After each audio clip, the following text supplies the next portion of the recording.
Asiento para no... Asiento, joven. Bien, entonces empezamos con la primera preguntita para que puedan ustedes motivarse, ¿no? A ver cómo vamos en el... ¿Qué dice? A ver, vamos, la primera pregunta. ¿Qué dice, doctor? La casa. Ahí estaba la respuesta, pero... Bueno, pues ¿qué pasó? No salió esta. Ahí esa era la... Pero lo que les quiero mostrar ahí es finalmente también hasta el mecanismo de acción, miren. Todos ahí tienen las respuestas. A ver, doctor, dejemos de conversar. Acá tienen las respuestas que ustedes tienen que... Estamos viendo. ¿Cuál era la C? ¿Qué es lo que quería mostrarlos? No está de acuerdo, dice, ¿no? Mira acá lo que dice. Agonista beta 1 aumenta ¿qué? Y mire lo que dice acá en la diapositiva. El beta 1 no está. ¿Quién aumenta la lipólisis? ¿Beta qué? Tampoco está acá. ¿Cuál es la respuesta? ¿Beta qué? 3. Por eso a esto me traía esta de acá para que ustedes puedan también.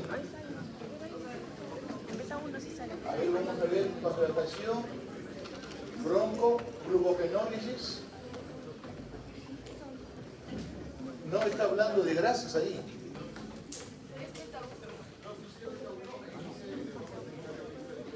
A ver, no, vamos a regresar a la pregunta. Agonista beta 1 aumenta la lipólisis, ¿está de acuerdo? No. ¿Cómo no? El que aumenta la lipólisis es el beta 3. Voy a pasarlo, por eso vamos a... Cuando ustedes vean la diapositiva hay que analizar bien y de repente estamos a ver qué dice. Taquicardia, este es un error garrafal, por eso yo decía, ¿por qué le he mostrado esa? Porque hay un error ahí en esa diapositiva. Esto es un error que no deberíamos. Y miren lo que dice la siguiente, esta es un poquito más seria. ¿De acuerdo? Beta 3, así que no se vayan a olvidar, por favor. Hay diapositivas que les he agrupado ahí a ustedes y quiero yo, los errores los tengo que aclarar. Bien, sigamos. Ahora sí vamos a hablar sobre el responsable de la depresión del sistema nervioso central, que tiene que ver con ¿qué? Con neurotransmisores. Siempre recordemos esta información, ¿no? Tenemos aminoácidos neuro que son inhibitorios y ¿qué más? Excitatorios. Y cuando hablamos de los inhibitorios son aquellos que actúan en receptores asociados a canales, especialmente abren los canales de cloro, producen la hiperpolarización de la membrana postsináptica y disminuyen la actividad neuronal. Le quitan la ansiedad, le dan sedación, le producen sueño, incluso puede llegar a producir coma y también anestesia. Estos son inhibitorios. A ver, vamos a sentarnos. Perfecto. Sigo. Y estos son los excitatorios. También se unen a receptores asociados a canales, abren los canales de sodio, producen despolarización de la membrana postsináptica y aumentan la actividad neuronal. Aquí en este grupo de agentes está el glutamato, está el aspartato, que hoy día no lo vamos a hablar porque no es el tema. Bien, ¿y en dónde actúan estos neurotransmisores para ser inhibitorios? ¿Dónde van a actuar estos agentes para tener el efecto de inhibición? Este famoso complejo GABAérgico, que lo vamos a ver acá, es un neurotransmisor inhibitorio, que es el GABA, y actúa como freno de los neurotransmisores excitatorios. Por ejemplo, digo, ¿qué aminoácido es excitatorio? El glutamato. ¿Y quién es inhibitorio? El GABA. A eso se refiere esta parte sí. Sigo. La gente con poco GABA, con poca sustancia inhibitoria, sufre trastornos de ansiedad y las benzodiazepinas funcionan aumentando los efectos del GABA. Ustedes van a observar en las futuras exposiciones que uno de los profesores va a hablar sobre benzodiazepinas.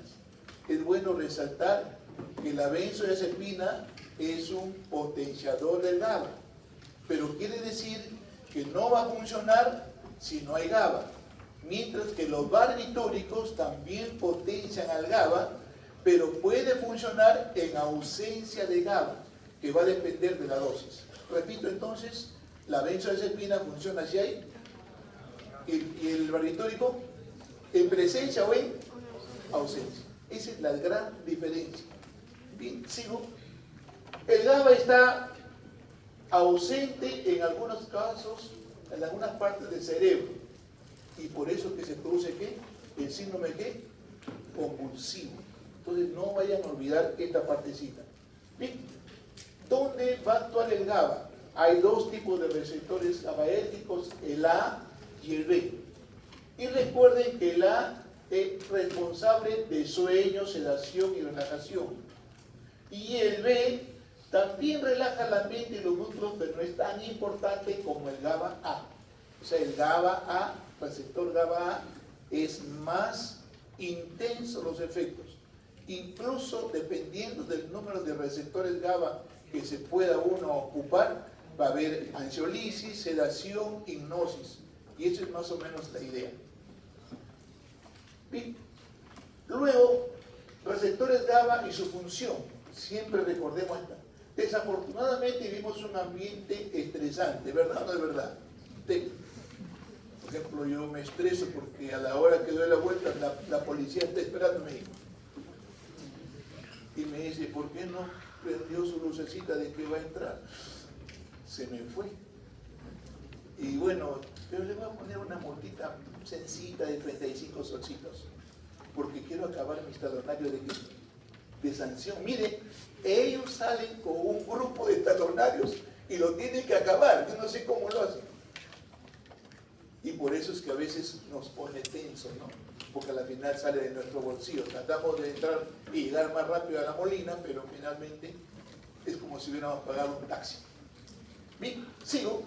Pero el aumentar los niveles de GABA en su cerebro puede ser una de las soluciones para deshacerse de los problemas de insomnio. Es cierto, no puedo dormir, o estoy angustiado, estoy desesperado, pero no se olvide que los productos que son GABAérgicos finalmente producen adicción, unos físicos, psicológicos, etc.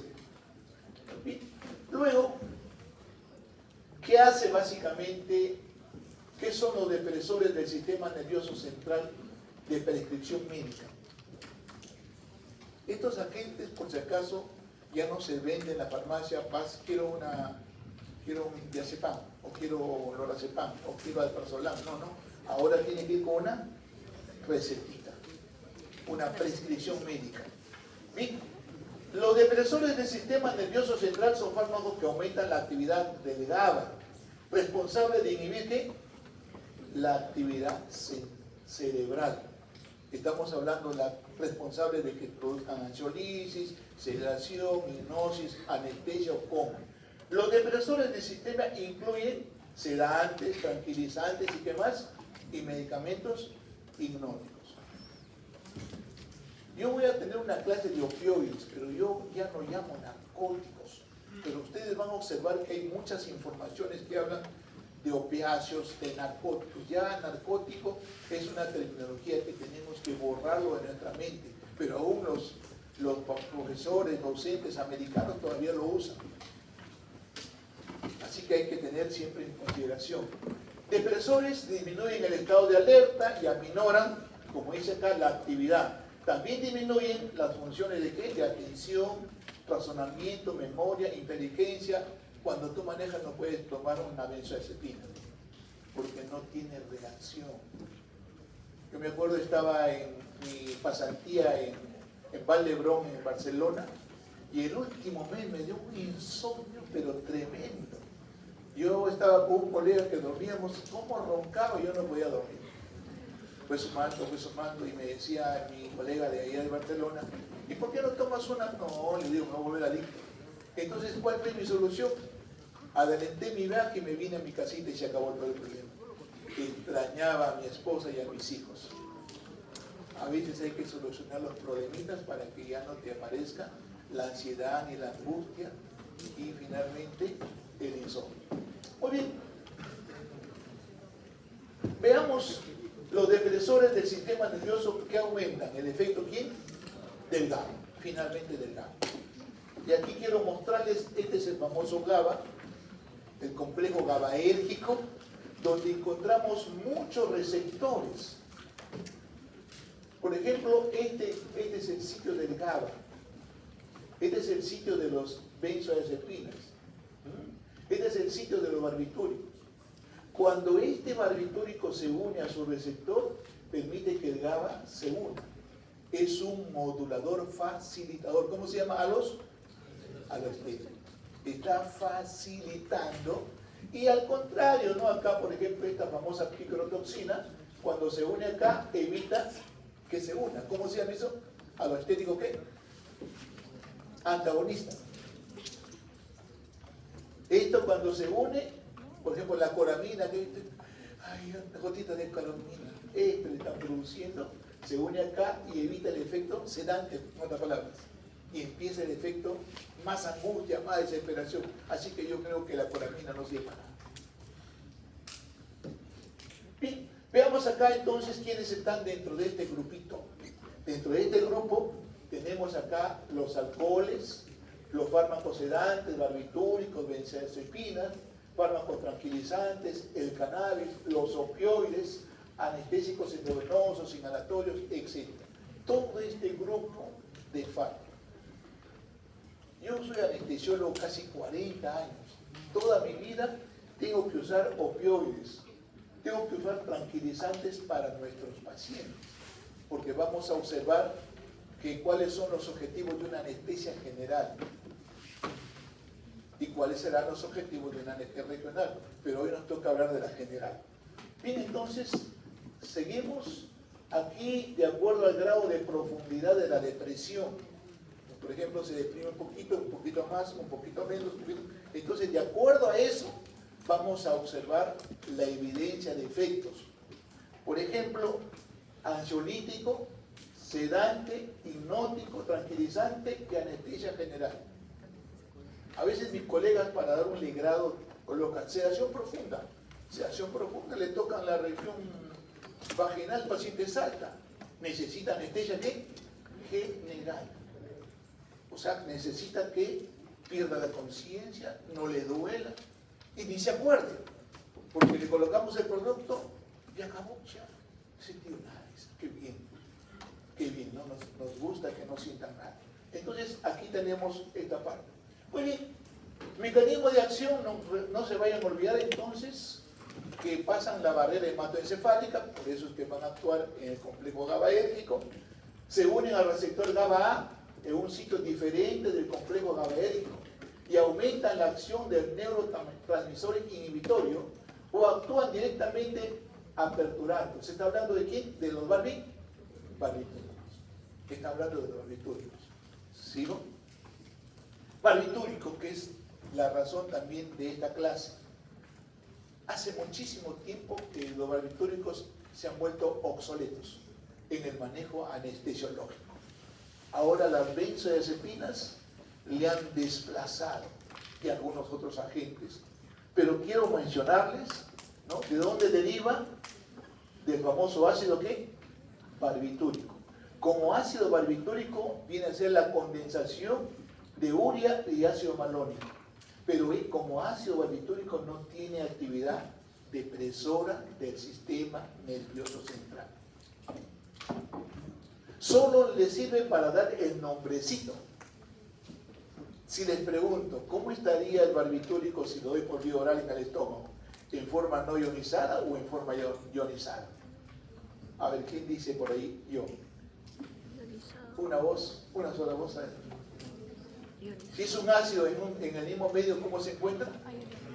En forma no ionizada. ¿Verdad? Perfecto. ¿Y en el intestino qué va a hacer? En forma ionizada. Muy bien. Seguimos. Para que este ácido barbitúrico tenga capacidad de deprimir el sistema nervioso central, hay que hacer algunos cambios. Por ejemplo, aquí miren, en este carbono 5 se tiene que cambiar la estructura. El ácido barbitúrico se transforma en depresor si dos hidrógenos en el C5 se reemplazan ¿por qué? Por un grupo alquilo o arilo. Recién ahí tiene capacidad depresora. Y luego tenemos otra, este famoso carbono 2. Si a este barbitúrico en este carbono 2, este oxígeno lo cambiamos por azufre, recibe el nombre de oxibarbitúrico a tiobarbitúrico. O sea, cambiamos el nombre si reemplazamos de oxibarbitúrico a tiobarbitúrico. Muy bien, pero también hay agentes que se usan como anticonvulsivos y aquí tenemos la necesidad de ver la adición o presencia de este grupo fenilo responsable del nombre fenobarbital permite adquirir propiedades ¿qué? Anticonvulsivas. Entonces el grupo arilo o alquilo le da capacidad depresora. El cambiar de oxígeno a azufre que le da el nombre de oxi pasa a ¿qué? A ti. Si le agregas este grupo, tiene efecto anticonvulsivo. Muy bien, esta es más o menos la clasificación de oxibarbitúricos y tiobarbitúricos. ¿Ya saben por qué es tiobarbitúrico? Bien, mira, acá tengo los oxi, el metoxi, el pentobarbital, seco, amo, etc. Y luego tengo los tios. Muy bien, esta clasificación, por si acaso, está actualizada, salió en enero del 24, porque le agregué yo algunos productos de tipo, por ejemplo, este butal, vital y primidona. Esta butal vital se usa mucho en casos de cefalea, por ejemplo, acoplado a una benzodiazepina, por ejemplo, le calma. Pero de todas maneras, miren acá, preguntas a veces que hacemos, ultracorto, corto, intermedia, va a depender de la duración. Dentro de los ultracortos tengo el tiopental y amiral, que son tiobarbitúricos, y el metoexcital, que es un oxibarbitúrico. Corta, pentobarbital y secobarbital. Intermedia, amo y butal vital. Y prolongada, lo tenían ustedes solo fenobarbital y ahora le hemos agregado la primidona. Entonces, todo esto va a depender de cuánto dura. Esta clasificación, por si acaso, es con dosis única. Por ejemplo, si yo doy un tiopental para un legrado y todavía no acaba el cirujano, le pongo una segunda dosis. Cambió de ultra corto a corto y a veces se queda dormido. Por eso decía que la clasificación va a depender cuando usas una dosis. Y al resto cambia. Bien, esta es otra clasificación, pero yo lo he dejado ahí para que ustedes lo revisen de repente, pero la anterior está más actualizada porque es de 2019. Bien, entonces, mecanismo de acción de los barbitúricos. De todas maneras sabemos que van a actuar ¿en qué complejo? Caballería. Pero aquí quiero mostrarles lo siguiente. Los barbitúricos, dice acá, actúan como moduladores ¿qué? Aloestéricos positivos del receptor. Claro, se unen a su respectivo receptor y permiten que el GABA inhiba. Por eso se llama aloestérico positivo o facilitador. ¿Qué más? Interactúa con lugares específicos del complejo GABA, aperturando entonces el canal de cloro y de este modo hiperpolariza la neurona y produce todas las manifestaciones de la depresión. Propiedades de los barbitúricos. depresor del sistema nervioso central, de tipo reversible, no selectivo. Luego te puede ir desde un grado de sedación hasta muerte. Las benzodiazepinas no te llevan a la muerte, te llevan al coma. Salvo que ya nadie lo auxilie y ya pues ni hablar, hace hipoxia y finalmente se muere. Pero los barbitúricos sí te matan. Así que hay que tener cuidado con la dosificación. Pero hay un problema que te produce un estado de hiperalgesia, de excitación. ¿En quiénes? Cuando usas dosis sedante, ansiolítica o hipnótica, en pacientes que tienen dolor, les produce más dolor. Les produce más dolor. Hay que tener siempre cuidado esta parte. Igual que ¿qué producto que hemos hablado de los antimuscarínicos? ¿Quién se acuerda? Atropina, licopirolato o escopolamina. Escopo. Bien, sigo. ¿Qué efectos tiene en el sistema nervioso central? Por ejemplo, disminuye el consumo metabólico de oxígeno. Disminuye el flujo sanguíneo cerebral al costadito. Ustedes pueden colocarlo por vasoconstricción. Estos barbitúricos a nivel sistémico hacen vasodilatación, pero a nivel cerebral hacen vasoconstricción. Y finalmente va a ser el responsable de qué efecto? Robin Hood. Por decir, tengo una lesión traumática en el lado derecho. Como es una lesión, mis vasos tratan de abrirse para que le llegue ¿qué? Oxígeno, le llegue nutrientes, pero ya no puede más. Pero la otra estructura está sana y se va para allá. Hay una redistribución de la zona mala ¿hacia dónde? A la zona buena. Eso se llama síndrome del robo. De robo. ¿Qué hace cuando usted usa un vasodilatador? Se roba. Pero cuando usa barbitúrico, como hace vasoconstricción acá, de la buena, ¿hacia dónde va a ir el flujo? A la zona mala. ¿Qué está haciendo? Está robando al rico para darle aquí. Y en este caso, a la zona buena para darle aquí, a la zona enferma. ¿Se entendió? Ese es Robin Hood. Robin Hood ocurre en el cerebro y en el corazón también igual. Muy bien. Sigamos.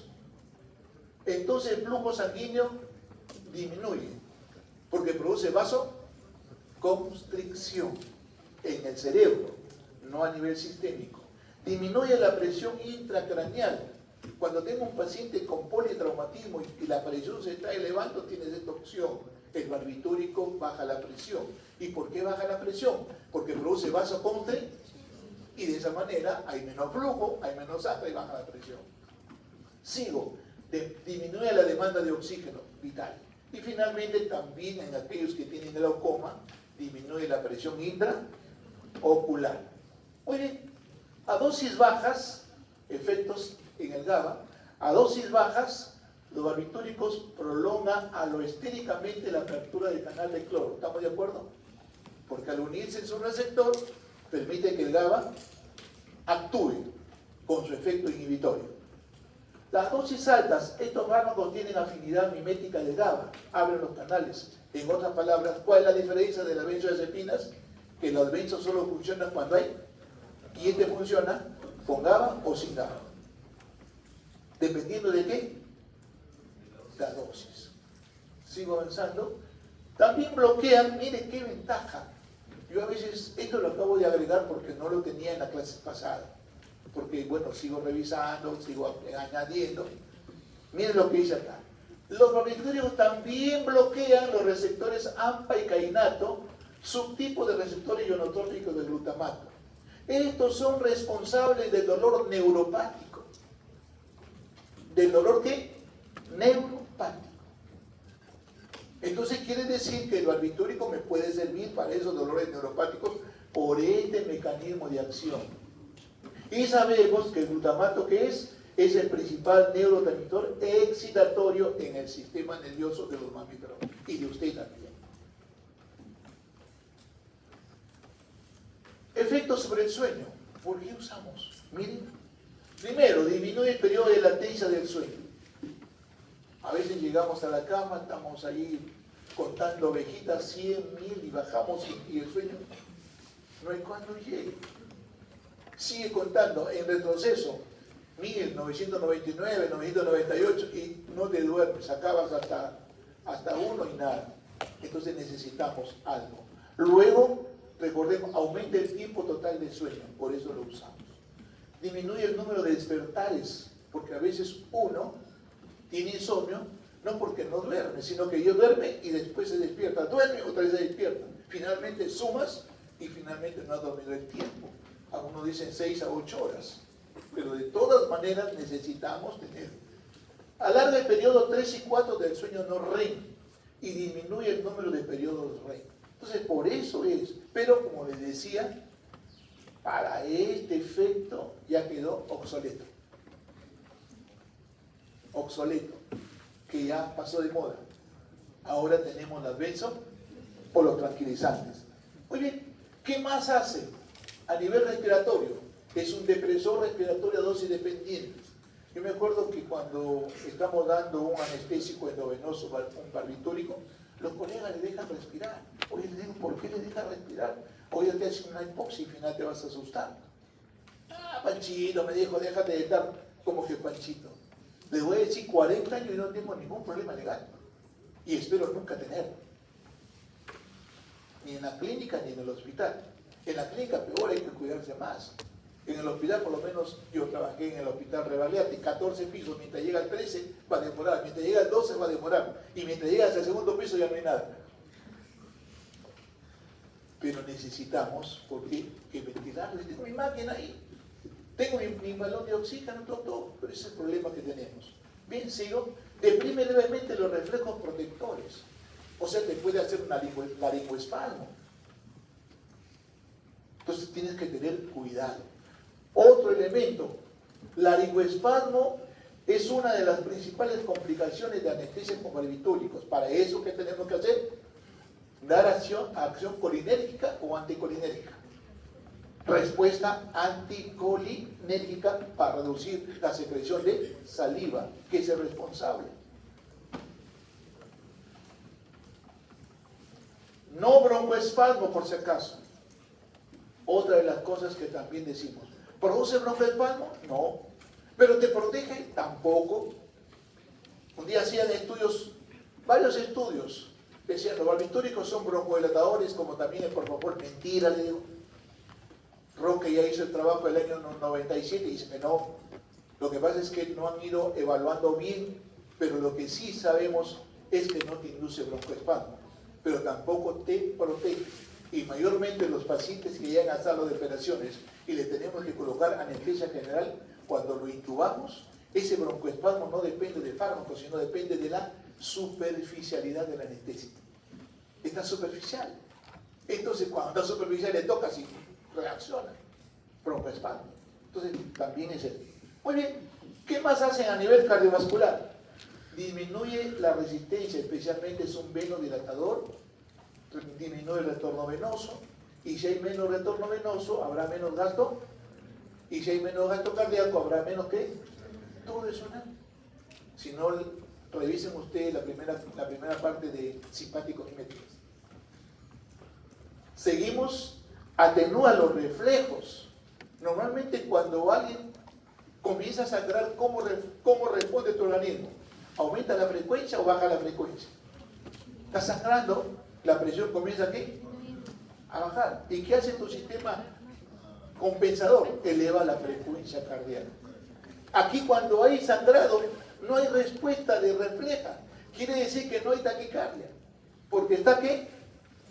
Atenuando esa respuesta beneficiosa. Sigo. Es arritmogénico al interactuar con alotano. Se menciona que el alotano, este es un umbral de arritmias. Puede bajar o puede subir. Por ejemplo, los anestésicos locales elevan el umbral, pero el alotano baja el umbral. Al bajar, permite que este barbitúrico que produzca arritmias. Arritmias. Bien, sigo. Efectos a nivel hepático. Compite con sustratos de citocromo P450. Es un inductor enzimático. Y miren lo que aumenta: el contenido proteico y lipídico del retículo endoplasmático, la actividad de la gluconeotransferasa y oxidasa, la deshidrogenasa. Hablando de esto, ¿el hígado pesará menos o pesará más? ¿El hígado pesará menos o pesará más? Si estás aumentando, tiene que pesar más.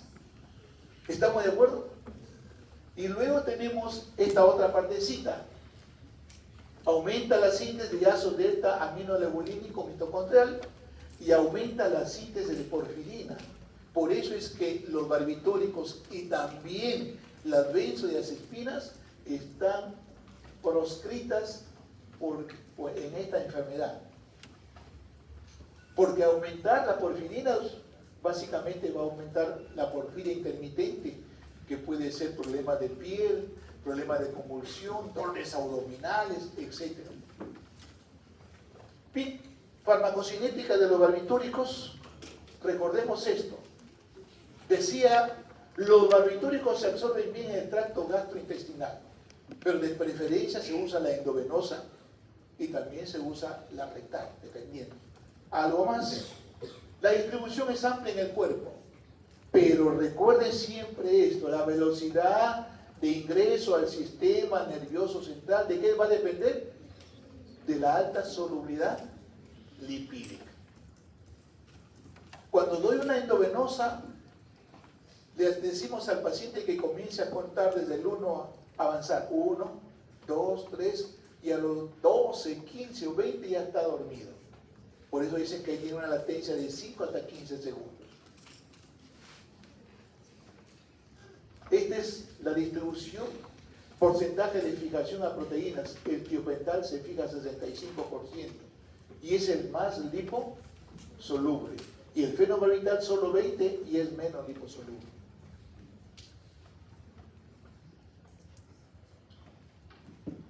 Bien, esta es la biotransformación, oxidación de radicales en carbono 5. Se va a eliminar el grupo fenilo, ¿no? Alquilo, y al final se pierde el efecto hipnótico. La N-hidroxilación, la desulfuración, básicamente a qué nivel, carbono 2 y desalquilación. Muy bien, y esta es la eliminación, muy concreta. Acción prolongada, excreción por el riñón sin cambios. ¿Cuál es la acción prolongada? El fenobarbital. El fenobarbital. Luego, acción intermedia, metabolización parcialmente en el hígado y se elimina en parte por riñón, mitad. Y lo de acción ultra corta y ultra corta se excreta muy poco o nada. Entonces, ¿por qué se despierta entonces? Por redistribución. Del cerebro sale y se va al tejido muscular, al tejido adiposo, y de esa manera el paciente se despierta.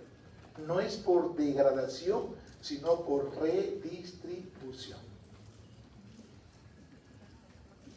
Bien. En caso de intoxicación, ¿qué acelera la eliminación? En la orina, ¿cómo se encuentra el barbitúrico? ¿Como no o como I?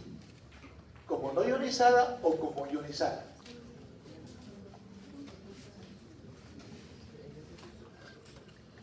Respuesta por acá. ¿Qué dice otro?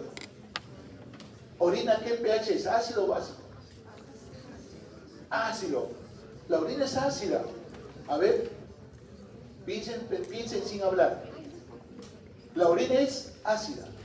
Si llega barbitúrico, en ese medio está en forma no. ¿Y qué va a pasar? Se va a volver a reabsorber vuelta y vuelta. ¿Qué hago? Le agrego este diurético osmótico que es manitol, o alcalinizo la orina con bicarbonato. Y de esa manera elevo el pH de la orina, de lo que se filtra, porque solo se filtra la no ionizada, se ioniza y esa se elimina. Bien, indicaciones: hipnosedante, como le decía acá, muy obsoleto, anticonvulsivo de emergencia, medicación preanestésica también obsoleto porque ya uso diazepam, uso opioides, inductor enzimático sí probablemente aquí se use, y protección cerebral. Incluso A veces hay pacientes que tienen paro cardíaco y le usan este producto. Yo siempre digo, sería mejor cuando hay una contusión localizada. Ahí sí me funciona, pero que tenga toda una masa en todo ya no funciona. Pero bueno, se le da por si acaso. Por si acaso, ¿no? Muy bien, contraindicaciones, enfermedad pulmonar obstructiva. Luego también la porfiria que acabamos de mencionar, porque aumenta la síntesis de ¿qué? De porfirinas. Luego hipersensibilidad y fármaco de dependencia. Precauciones en insuficiencia renal y hepática. Si tienes fenobarbital y hay insuficiencia renal, no uses, por favor. Bien. Depresores o depresión residual del sistema nervioso, la resaca. Por eso cuando alguien recibe un barbitúrico, no debe manejar ni ir a esos centros de trabajo de máquinas porque puede terminar sin dedo. Luego, excitación paradójica, dolor, inquietud, excitación, delirio, especialmente cuando el paciente tiene dolor y das dosis sedantes, hipnóticas, y finalmente hipersensibilidad. En lugar de sedar, se excita. Lo contrario. ¿De acuerdo? Perfecto. Bien, hasta acá preguntas. Todo bien. Me alegro, los felicito, que ahora están bien calladitos. De verdad, los felicito. Sigo, anestesia general. Yo hice una estadística en el Revalenti hace muchos años, porque yo he sido jefe de departamento, jefe de servicio, jefe de departamento, jefe de servicio, todo, ¿no?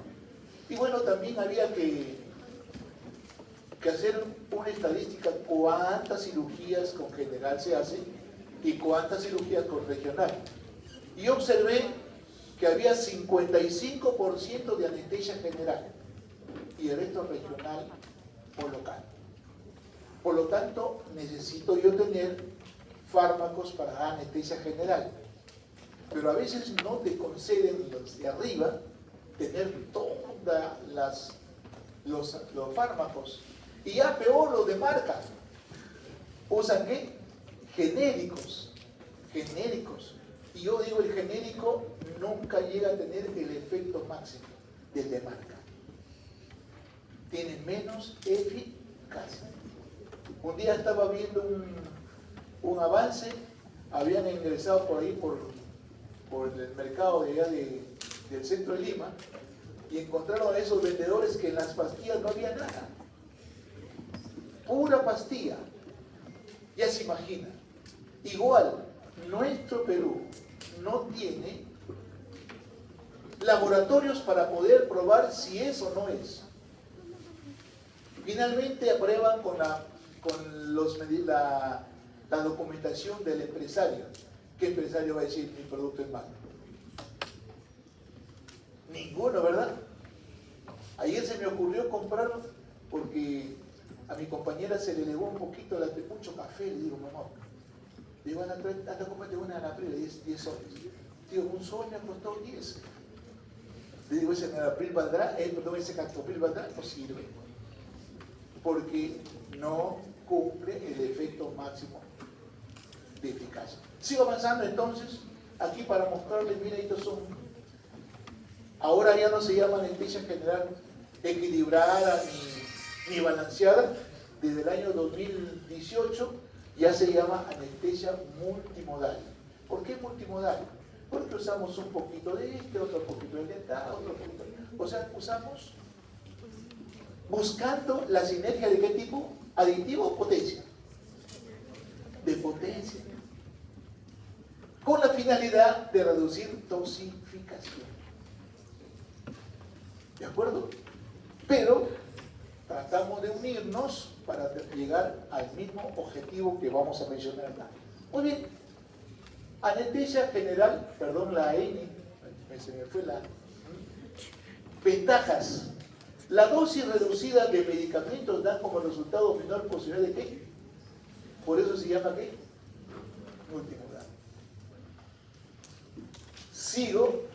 Se dirige a múltiples sitios espinales y supraespinales de la nocicepción. Y finalmente, disminución de la dependencia de ¿qué? De opioides.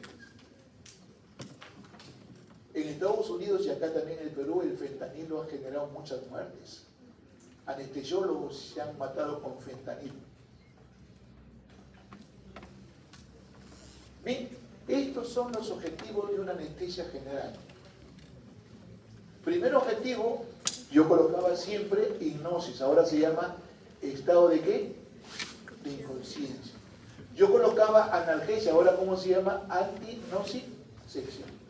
Antes colocaba bloqueo neuromuscular, inmovilidad.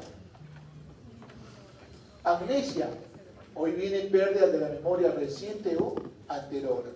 Nunca debe faltar un agente amnésico en el acto operatorio, porque no sabemos en qué momento lo superficializamos. Los americanos, los abogados están atentos. ¿Has tenido algún problema? No. Ya te imaginas, por eso es que los anestesiólogos, los cirujanos, gastan mucho dinero en aseguradoras. Luego, estabilidad autonómica, hoy se llama mantenimiento de la estabilidad fisiológica. Yo tenía un doctor que ahora ya falleció, uno de los grandes varones que dio anestesia cardíaca en el Hospital Revalliati, fue director incluso. Él me decía, no quiero por favor que estés como en el parque, el sub y baja, abajo, arriba, ¿visto? O sea, está con la presión en el piso y está con la presión en el techo. No. Acá tenemos que dar una anestesia equilibrada.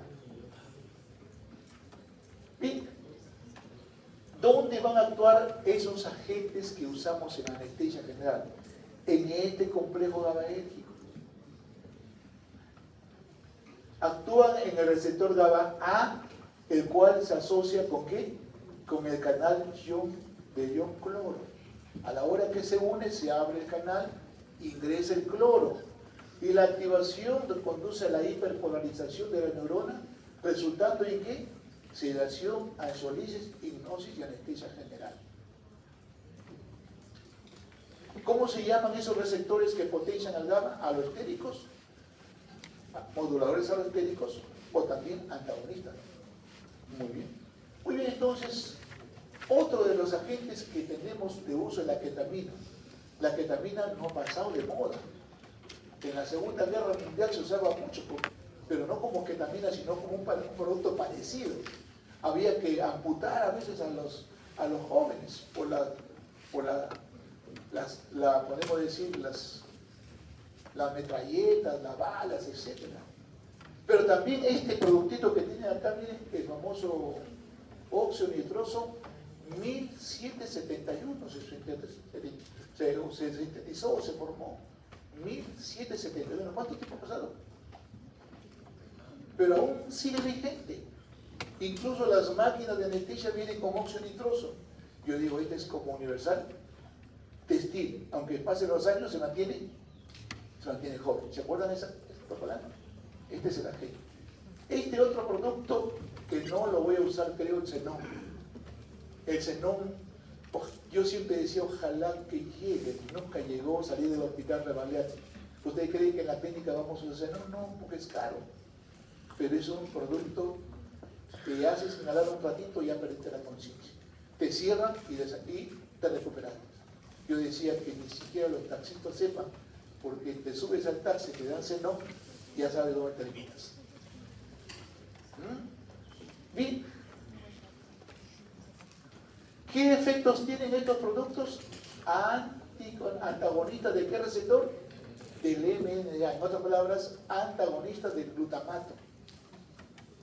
Porque el glutamato actúa en estos agentes, en estos receptores. ¿Qué más? Los receptores nicotínicos neuronales median los efectos analgésicos de los agentes inhalatorios.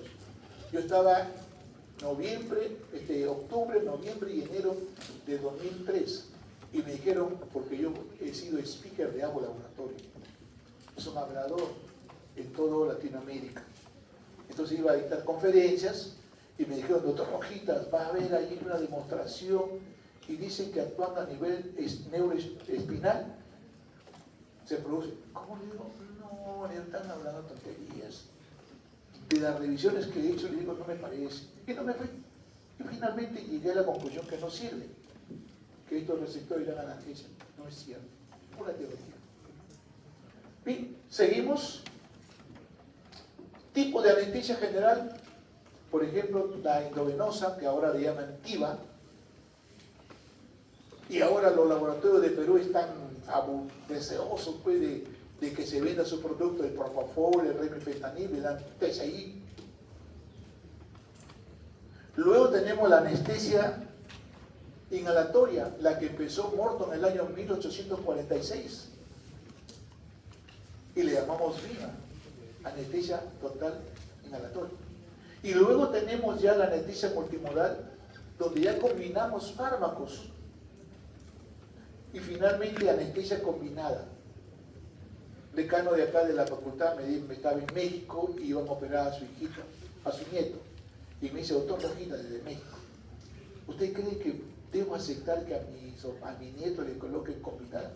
Claro, le digo, porque la anestesia inhalatoria no da buena analgesia en el postoperatorio, pero sí la combinada da buena analgesia. Y muchos de los pacientes que después de una regional salen con menos dolor o necesitan menos analgésicos. Por eso es la ventaja.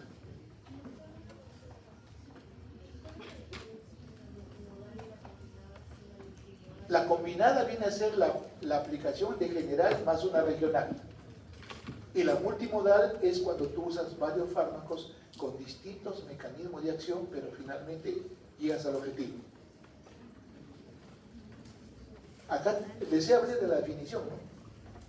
Su definición está al inicio, pues hace rato. Bien, anestesia general inhalatoria. Miren, recordemos qué agentes.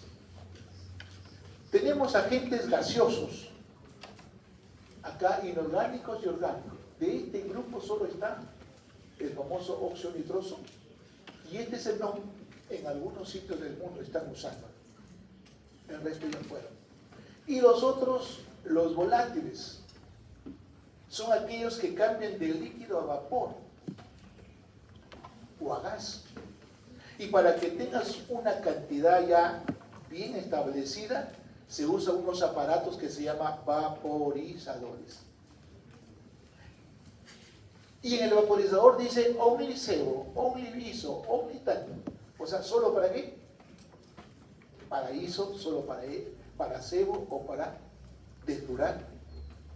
No puedes tú introducir en ese vaporizador de sebo isofluoral, porque no está fabricado para eso.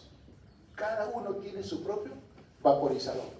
Luego, mira, acá tenemos de estos volátiles, tengo grupo éteres y tengo hidrocarburos halogenados. De este hidrocarburos halogenados, hasta hoy sobrevive ¿quién? El halotano. El halotano inició el año 1956, porque no había otros agentes. Y en 2 años siguientes comenzaron a haber necrosis hepática y muertes. Hasta el año 65 que hicieron un estudio. Pero como no había otro agente a usar, siguieron usándolo. 40 años y ahora se sigue usando, sobre todo en países de recursos muy bajos, porque es recontra barato. Luego tenemos los éteres.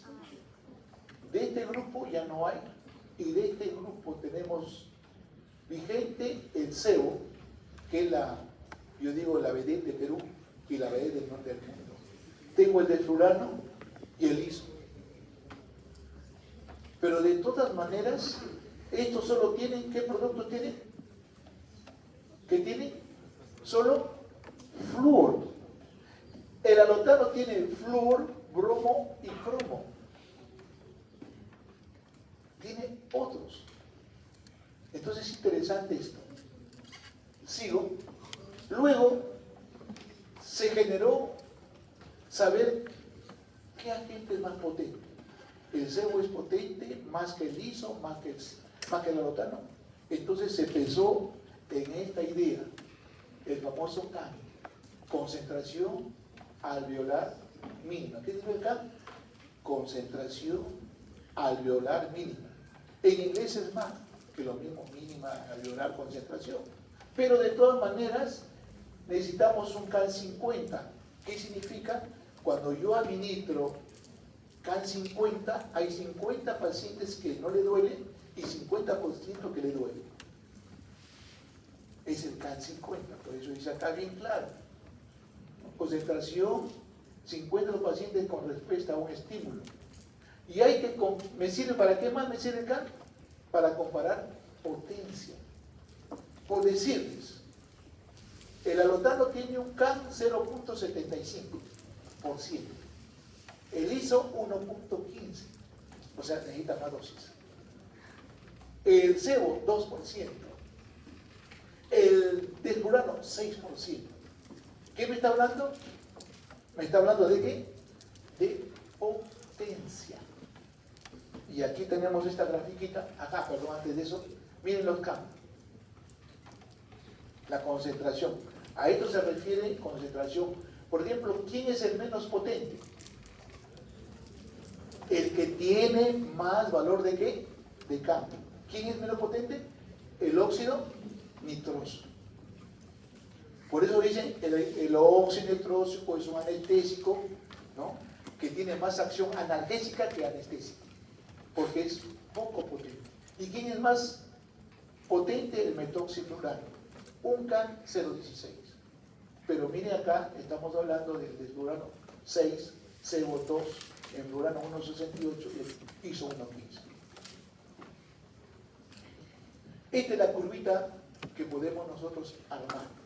Está como ED50, pero se llamaría CE50, ¿no? Concentración efectiva, ¿qué? 50. La necesidad de una cantidad de fármaco para llegar al 50%. Entonces el CAN, como definición, es la concentración mínima del alvéolo para bloquear el CAN 50, solo 50, pero hay otro CAN que vamos a ver después. Y luego, pero además me sirve para definir quién es más potente que otro. Y aquí tenemos los distintos CAN que se está usando ahora en anestesia. Por ejemplo, tengo el CAN 95. ¿Qué quiere decir? ¿Usted operaría con un CAN 50 que a su abuelita, a su tío, le duela? No. ¿Tú debes operar con qué CAN? 95. Y eso corresponde a la multiplicación del CAN 50 por 1.3. Luego, el CAN de despertar, valor en el que el 50% de los pacientes abren los ojos a una orden. Por ejemplo, corresponde a 0.5 CAN.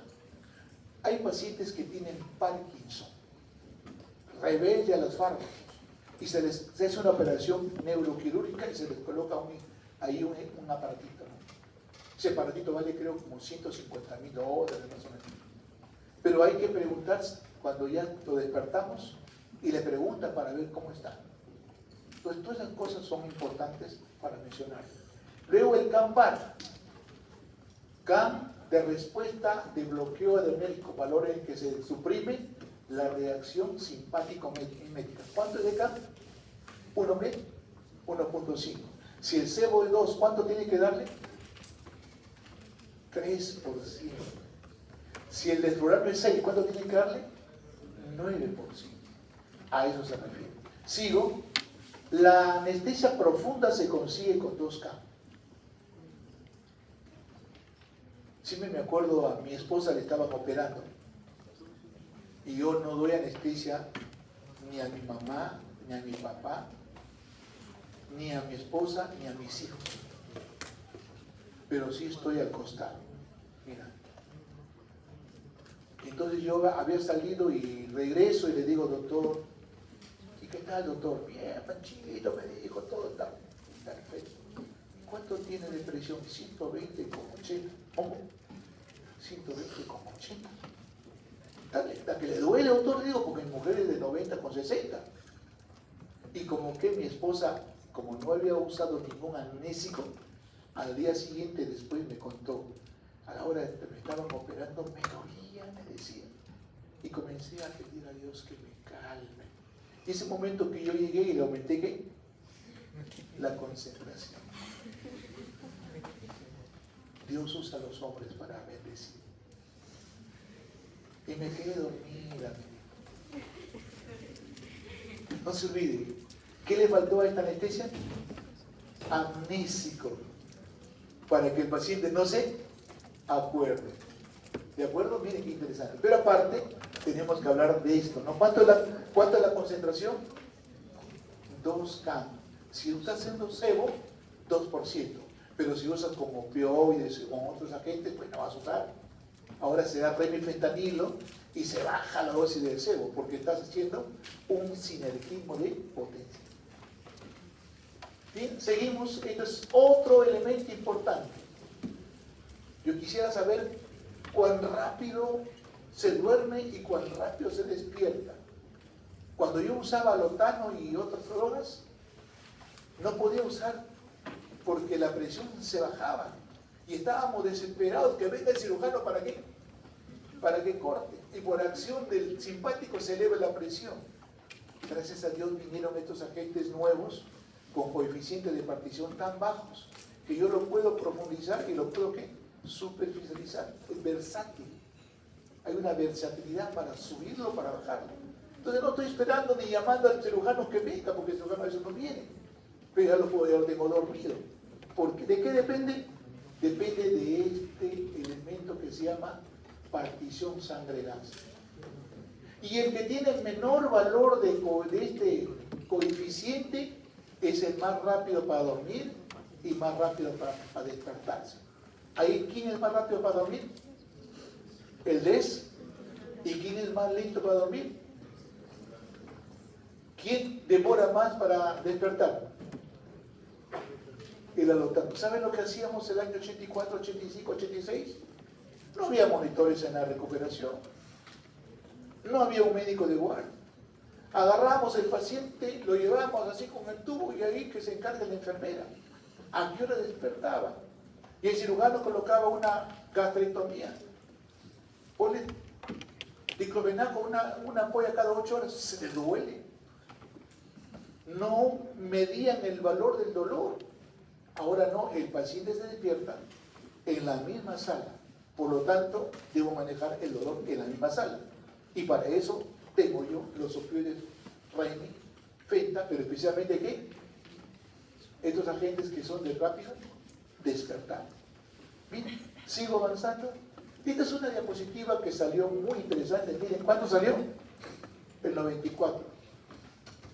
Estaba en Nueva Orleans, allí en un congreso de la ASA, y hasta ese momento ya se había vendido el cebo, porque el cebo lo fabricó un americano y lo vendió a los japoneses, y los japoneses lo volvieron a vender, pero la empresa que había sido el fabricante con la otra había una...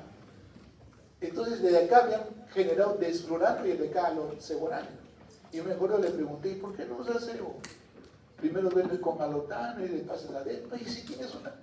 No, pero todo es nefrotóxico. ¿Cómo nefrotóxico? Y discutíamos, ¿no? Discutíamos con el americano que estaba ahí, porque al final había que discutir. Y él, me acuerdo, Iger 1 y 2, sacaron una tabla de estos, pero que tuvieron que cambiarlo después porque se equivocaron. Entonces, mire qué interesante. Este es el eflurano, este es el cebo y el quiso, y acá hablando del cerebro. Si el agente sale del cerebro, se despierta. Si se demora para salir, queda dormido. ¿Quién es el que se queda dormido más tiempo? Respuesta, ¿quién es? ¿Y quién es el que se despierta más rápido? Porque tiene un coeficiente tejido gas 0,54. Luego le sigue el cebo, luego le sigue el liso. Entonces esto también sirve para entenderlo. Bien. Esta es la recuperación de anestesia, ya creo que no. ¿Quiénes son los primeros a recuperarse? Los de acá abajo. ¿Por qué? Porque tiene un coeficiente de partición tejido gas abajo. Bien, ahora sí, el año 46 se hace la primera demostración en público del éter en el Hospital General de Massachusetts. ¿Y quién lo hace? Un odontólogo. Pero ya había varios intentos. Crawford Long, 1942, en Europa, demostró pero nunca escribió. Nunca escribe. Entonces, Morton hace su primera demostración en público y al toque comienza a escribir y comienza. Cuando Crawford Lowe recibe la información, dijo, pero yo he hecho, pero no lo escribiste. Y por eso es que el padre de la anestesia se dio a William Thomas Grimmond. Y el día que lo demostró fue el 16 de octubre, se celebra el día de quién? De la anestesia. Muy bien, sigo. Entonces, pero este señor llamado Arthur Gödel se encargó de revisar, no era asmático por si acaso, si no hubiera tenido broncoespasmo, ¿no?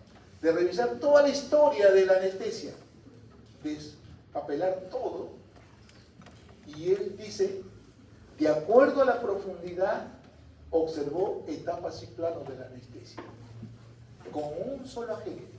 Ahora se usa multimodal, porque ya no se usa un solo agente, sino varios agentes con mecanismos de acción diferentes. Y la primera etapa lo llamó amnesia y analgesia.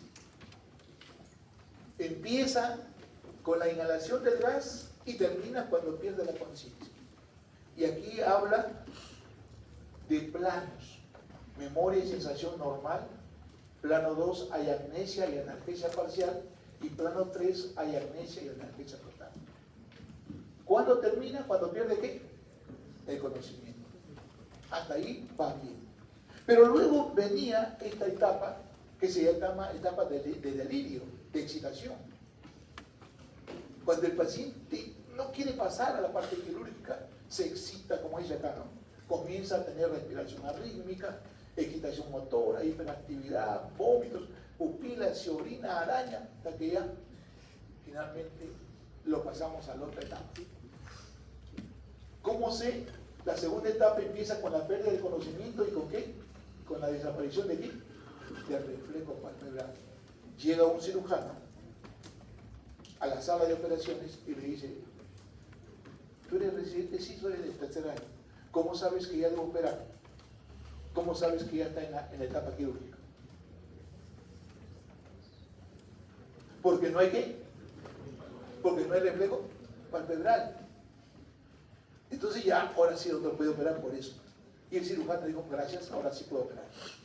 ¿Bien? La tercera etapa, etapa quirúrgica. La etapa se entiende desde la desaparición del reflejo hasta que se reduce cese de la respiración. Casi el paciente tiene apnea. Y aquí hay 4 planos. Y siempre la costumbre del cirujano, profundiza más porque está duro, levanta relajante, levanta. Y ahí no había relajantes, solo era profundizar la anestesia. Cuando de repente ya estaba cerca del bloqueo o del paro. ¿Tenían en esa época algún monitor que te indique alguna vigilancia? No, solo hasta ahí era ojos y qué más. Palpación. Recién en 1906 nace el estetoscopio y luego sigue. Pero en esa época más bien. Pero de todas maneras vienen las etapas. El cirujano puede operar en esta segunda etapa, en esta tercera, ya en la cuarta ni hablar, pues, pero ya en la cuarta estoy muy cerca. ¿Dónde?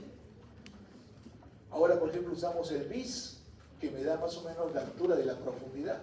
Y esta es la última etapa. Etapa de parálisis vulvar. ¿Cuántos llegaron acá y nunca se despertaron? Pero en esa época no había juicios, no había problemas. Entonces aquí es bueno recordarles. Comienza con la parálisis respiratoria completa e insuficiencia circulatoria completa. Se caracteriza por midriasis intensa, piel pálida y fría, hipotensión es profunda, a menudo no se puede registrar y el pulso humeral es mínimo ausente. La parada cardíaca es esto era lo que se hacía hasta el año 1920. Luego después ya comenzaron a cambiar las cosas. Muy bien, ¿qué agentes hemos tenido usando al OTAN? Miren, aquí les pongo algunas cosas. Un CAM, ¿cuánto es? ¿Cuál es su coeficiente de partición sangre-gas? Y el de tejido gas 4.8. Es depresor miocárdico más que vasodilatador. Por ejemplo, yo tengo al corazón acá y acá tengo un vaso sanguíneo. Voy a poner que el corazón es esta puerta de acá y los vasos sanguíneos son esta puerta. ¿A dónde actúa el alotano? Es depresor de esto. Y acá no tiene efecto. Pregunta, ¿potente vasodilatador o no? No. ¿Potente depresor cardíaco? Sí. ¿Te baja la frecuencia? Sí. ¿Te baja la contractilidad? Sí. A eso se refiere esta partecita. Arritmogénico, ya les dije que baja el umbral y de esa manera arritmias. Depresor respiratorio también es importante. No puedes dejarlo ventilar, tú tienes que apoyarlo. Y ahora tengo máquinas que puedo bajar de repente la frecuencia, pero no le debo dejar de ventilar. Biotransformación 20 a 25% y es el ácido trifluoracético el responsable.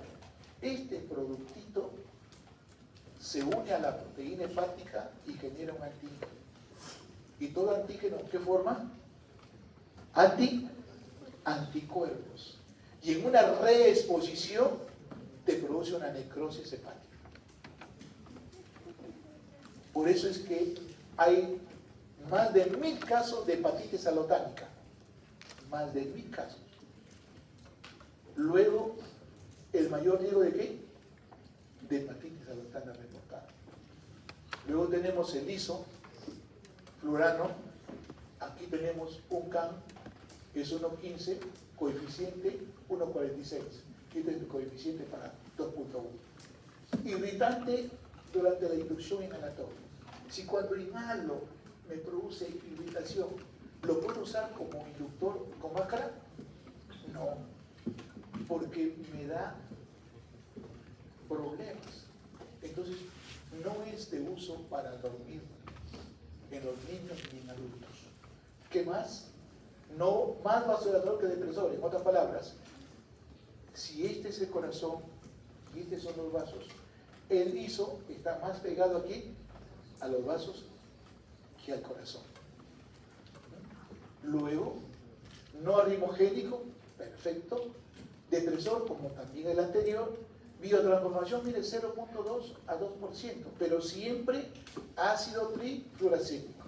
Hay casi 100 a más casos de ahora de hepatitis alotánica. Recibe el nombre de hepatitis alotánica. ¿Por qué? Porque se inició con ¿quién? Con el alotano. Luego recordemos, ¿hay riesgo de qué? De hepatitis alotánica como el anterior, pero menos. Luego tenemos la vedette de los inhalatorios. El sebo, UCAM 2, coeficiente sangre de gas, luego 0.69 y luego tejido 1.2. Agente de elección para inducción rápida y suave, no irritante y de olor tolerable. Los fabricantes decían de olor a manzana o a pera.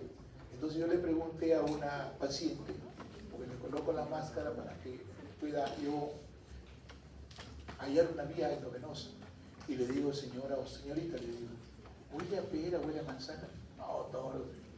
Huele a las pastillitas que usa mi abuelo para que no venga y destruya su saco. ¿Cómo se llama eso? ¿Nacta? Así que no me parece. Tiene razón. Por eso yo cambié el nombre, ya no le he puesto, si no le he puesto olor de tolerado. El doctor allá en la clínica italiana de la Argentina, me acuerdo, me fui en 2000 también, todos por ahí, porque como yo era speaker de agua, pues me enviaron a todos sitios, y él hacía la inducción con máscara. ¿Sabe qué compró? En Estados Unidos no hay problema, porque hay máscaras con olor a fresa, a vainilla, a chocolate, todo. Entonces, y aparte tienen uno así como esos picolines que tienen una matriz de fentanilo y con dulce. Entonces le das al niño contento y le quitamos. Pero ¿qué hacía? Había comprado Vivaporú y a la maca lo untaba con Vivaporú. Entonces el paciente que sentía la inhalación de Vivaporú y se iba quedando dormido. Por eso ustedes hagan una comparación. Después de chuparse un Hals, pídase una bebida bien caliente, ¿cómo ingresará? ¿Fría o caliente? Fresca. Entonces, así por el estilo. Bien, sigo. Menos depresor miocárdico. Entonces quiere decir que actúa más cerca al corazón, pero más lejitos que la lotal. ¿Qué más podemos decir? No sensibiliza el miocardio, lo puede usar en cirugías como feostromocitomas de tumores, biotransformación de 5 a 8, y mira, el producto es diferente, hexafluorisopropano.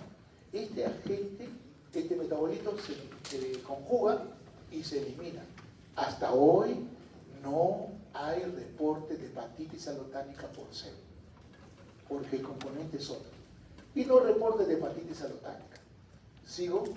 El etrurano es otro producto, miren, un CAM 6%, coeficiente 0,42, el otro 0,54.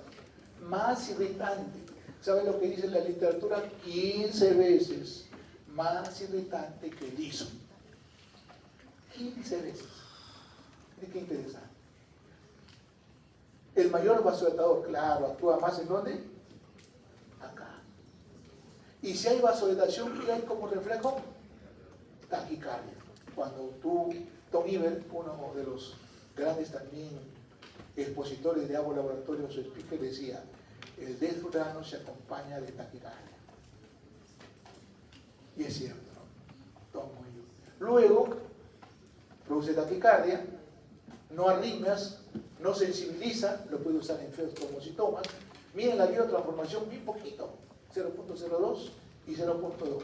El 2010 que me fui a un simposio en Venezuela, bueno, gracias a Dios me invitaron para ser yo el que cerraba la reunión, y ahí veo lo último de desflurano.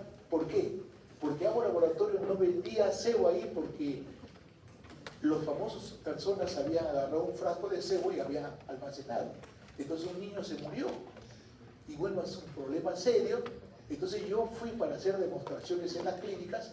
¿Y qué es lo que llevé? Llevé la estadística, cuántos hepatitis alotánica había por desflurano. Y en ese momento había 4 hepatitis alotánicas, que era lo último que existía.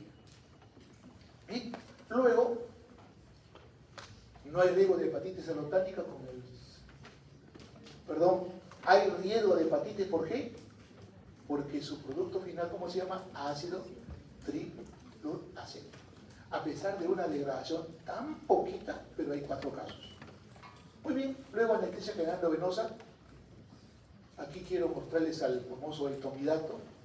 Nunca lo he usado, porque bueno, no he tenido la oportunidad, pero a veces también por los efectos que tiene. Creo que ya estamos terminando, ¿no? Unos 10 minutos, por favor, denme. ¿Ah? Perfecto, gracias. Bien, entonces miren acá, este es un hipnótico no barbitúrico,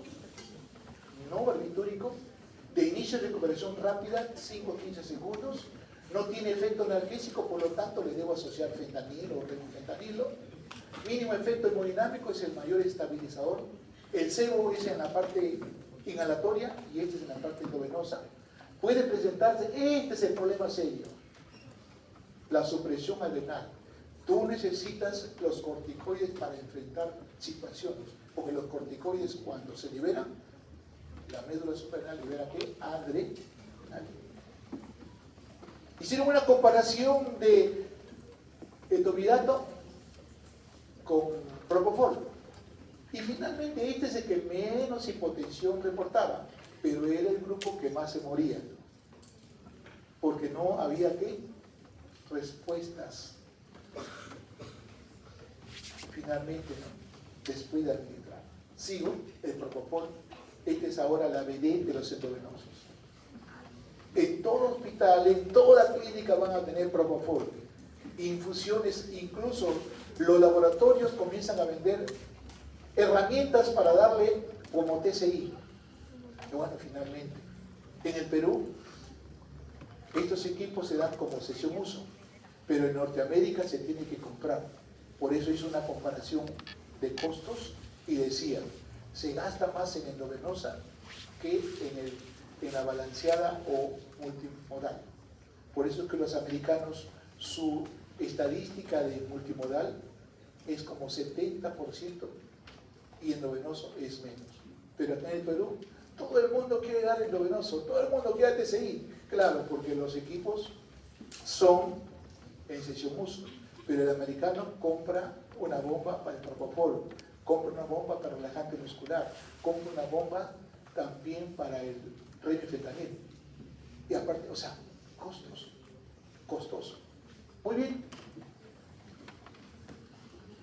Aquí quiero mostrarles no analgésico, por lo tanto necesita de qué? De fenta, de remi, de inicio y recuperación rápida, 5 a 15 segundos. Mínima resaca, le puedo dar 1, 2, otro bolo y el paciente se despierta. Produce dolor, eso es cierto. Yo le tengo que colocar lidocaína previa para que de esa manera al paciente no le duele. Pertenece al grupo de alquifenoles 2.6.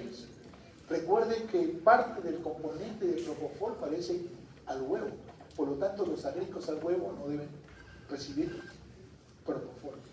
Es insoluble en agua, está compuesto de metamulsión, lecitina, de huevo, que contiene 10% aceite de soya, glicerol, por lo tanto no se debe olvidar si es alérgica al huevo, no usar.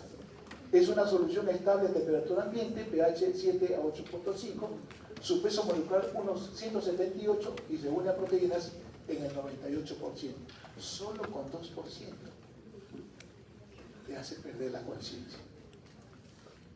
Usado como inductor en el mantenimiento anestésico, pero también lo puede usar en el mantenimiento. Y cuando lo usa como mantenimiento se llama TIVA, anestesia total intravenosa. Y ahora otras modalidades, anestesia TCI, que es lo que se está usando en este momento. ¿Qué ventajas tiene? Igual casi que el famoso tiopental o barbitúrico. Disminuir el consumo metabólico, disminuir el flujo sanguíneo cerebral. ¿Por qué disminuir? ¿Por vaso qué?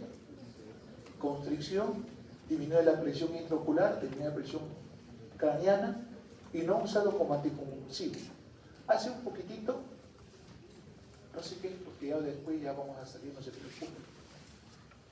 Hace un año salió un artículo. Si hay pacientes que son refractarios a los barbitúricos, se podría usar propofol como anticonvulsivante, como una opción.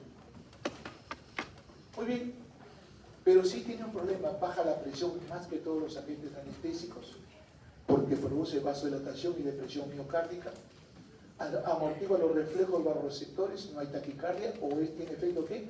Vagotónico. Yo siempre les digo a mis colegas, la presión comienza a bajar y la frecuencia también, por eso hay que atropinizar, atropiniza. Luego tenemos mayor depresión respiratoria llegando a la apnea, por eso se murió ¿quién? El que baila las patas, ¿cómo se llama? Michael Jackson. No se debe olvidar eso. Y luego no produce broncoespasmo, pero tampoco es broncodilatador. Esto sí es una bendición. La mayoría de anestesias a veces producen vómitos, pero cuando tú usas puro propofol, el efecto antiemético es brillante. Contraindicación en pacientes hipovolémicos o la hipotensión, en la sepsis generalizada que tiene vasoplejía, en el shock de los distintos, tanto cardiogénico, tanto distributivo, obstructivo, etc. En alergias con algunos elementos del compuesto, por ejemplo huevos, y relativa en niños menores de 3 años. Algunos dicen menores de 2 años, pero ahora yo lo veo usar en todas las edades. Pero no hay una declaración que diga se puede usar. No hay una declaración.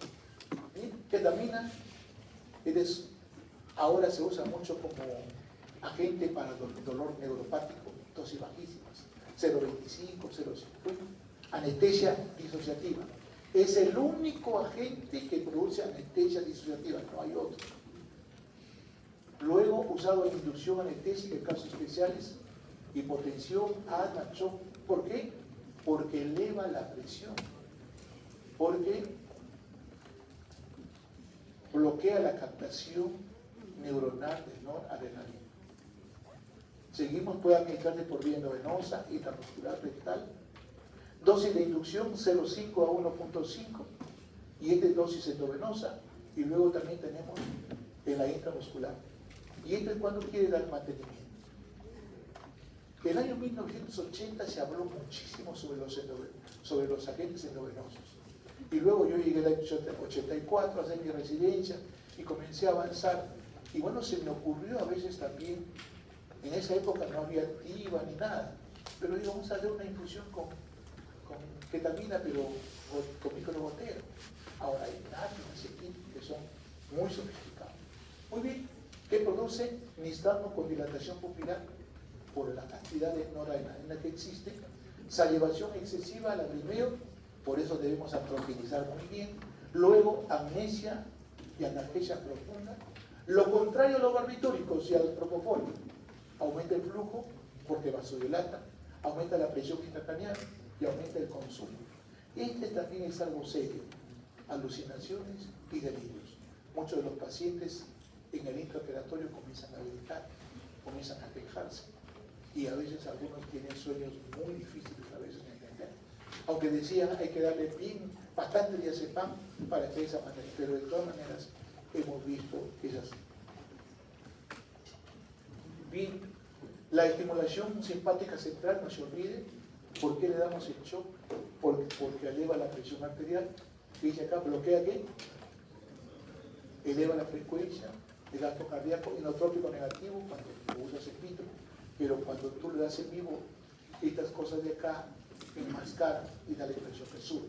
Pero no se olvide que los pacientes cuando tienen politraumatismos y mientras llega al hospital, agotaron todas sus catecolaminas y a la hora que le pones tu ketamina, la presión se baja, porque ya no hay catecolaminas. Y luego la última, si tengo un paciente con broncoespasmo, esta sí es la droga de elección, broncodilatadoras. Tengo la primera opción como broncodilatación, la ketamina, luego tengo los agentes inhalatorios también como broncodilatadores. Bien, doctores, les agradezco.